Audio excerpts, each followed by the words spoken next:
warahmatullahi wabarakatuh. Waalaikumsalam warahmatullahi wabarakatuh. Selamat pagi anak-anak. Baik, Pak. Bagaimana kabarnya hari ini? Baik, Pak. Alhamdulillah. Untuk sekarang waktu absensi, apakah ada teman-teman yang tidak hadir pada hari ini? Ada Pak. Siapa yang tidak hadir? Razi, Anum, Terus, Risa, Reza. dan itu? Apakah ada keterangannya?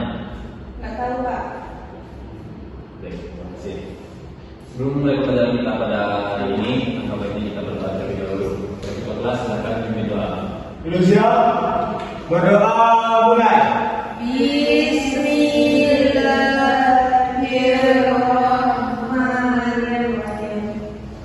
Amin. Kembali mengucapkan doa tadi dan dalam menjadi kita pada hari ini. Apakah yang menjadi kita pada hari ini? Tidak, Pak. Materi kita pada hari ini adalah konsep fikih dan segera perkembangannya. Termasuk yang pertama yaitu konsep fikih. Sekolah pendidikan fikih. Fikih secara etimologis artinya paham, pengertian dan pengetahuan. Berarti pemahaman secara mendalam yang membutuhkan pengarahan dan sinakal. Jadi maksudnya secara etimologis adalah fikih itu adalah pengetahuan yang menggunakan akal pikiran kita. Kemudian fikih secara teknologis diartikan sebagai pengusaha dan praktis amalia yang diperoleh dari dalil dan rinci atau diartikan juga sebagai pemahaman tentang pengusaha mengenai dari dalil dan rinci. Maksudnya adalah itu fikih ini secara teknologis adalah hukum kita dalam ibadah atau praktik secara amalia daripada kita seperti sholat, muamalah, pidana dan lain-lain. Selanjutnya kita fikih dihubungkan dengan tentang ilmu sehingga menjadi ilmu fikih. Ilmu fikih adalah ilmu yang tugas menentukan dan memberikan norma dasar yang bertujuan yang terdapat dalam Quran dan Sunnah Nabi Sallallahu Alaihi Wasallam dan direkam dalam kitab hadis.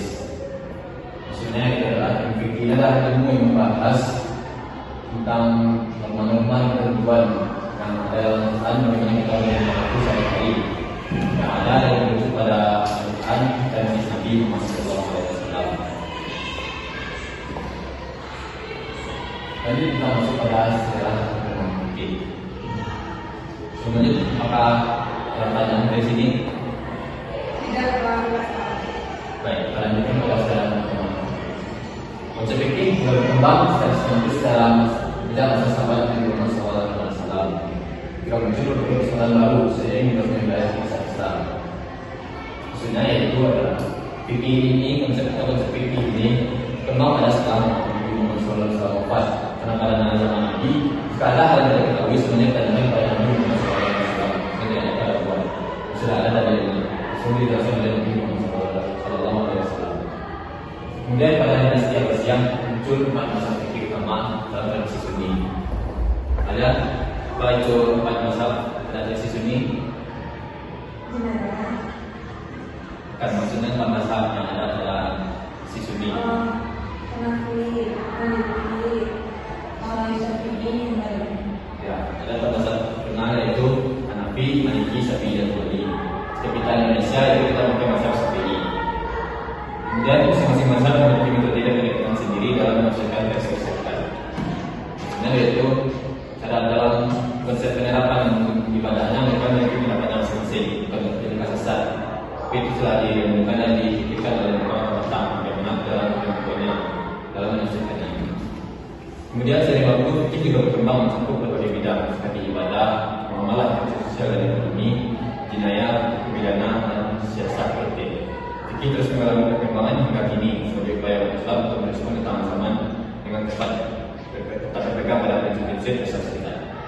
Maksudnya itu adalah fikih mengalami perkembangan karena ilmu fikih ini bisa dengan fleksibel sesuai dengan tuntunan zaman. Kalau hal-hal yang tidak ada dalam Al-Quran bisa diterapkan dengan fikih. Yang sekarang ada juga yang sudah dilakukan model sesuai dengan zaman kita. Banyak hukum yang tidak ada dalam Al-Quran dan hadis sekali dibahas dalam ilmu fikih kontemporer berdasarkan dengan kias dan ijma' para ulama. Kemudian masuk dalam sejarah fikih itu sendiri, ilmu fikih merupakan hasil dari dinamika kehidupan Islam pada langsung dari persoalan yang muncul sering dengan zaman. Maksudnya, fikih itu berkembang berada dengan zaman. Kadang-kadang ada dalil-dalil atau hukum dan sebagainya yang tidak ada. Maka mulai fikih ini untuk menuntut bahasan tersebut.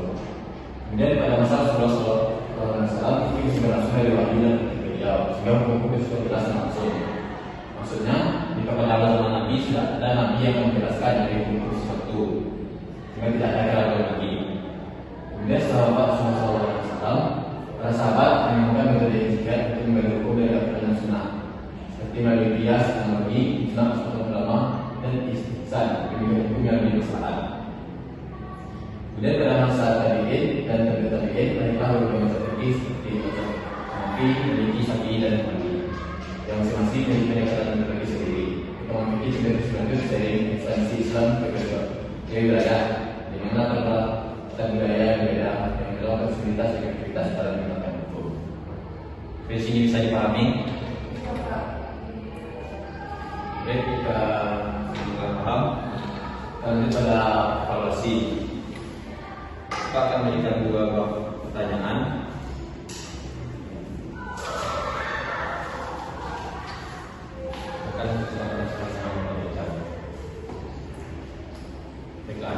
Untuk pertanyaan pertama, jelaskan konsep fikih menurut pemahaman umum. Sudah.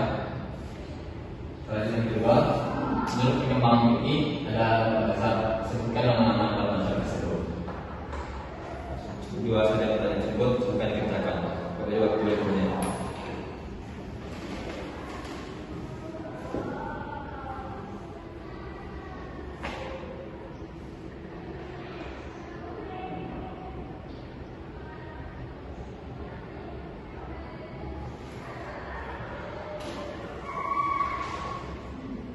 Baiklah, habis saya tunjukkan.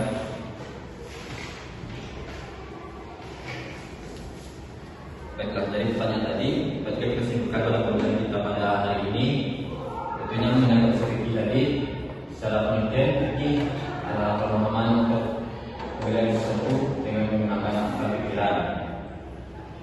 Secara terminologis, fikih berarti hukum-hukum syar'i sifat amaliyah seperti kita dalam sehari. Dan setelah perkembangannya itu fikih ini berkembang setelah wafat Nabi Muhammad SAW dan pada seterusnya terjadilah Fatimah Mazhab dan Hanafi, Hambali, Syafi'i dan Maliki. Mungkin sekian materi kita pada hari ini. Semoga bermanfaat. Kita mohon maaf bila terjadi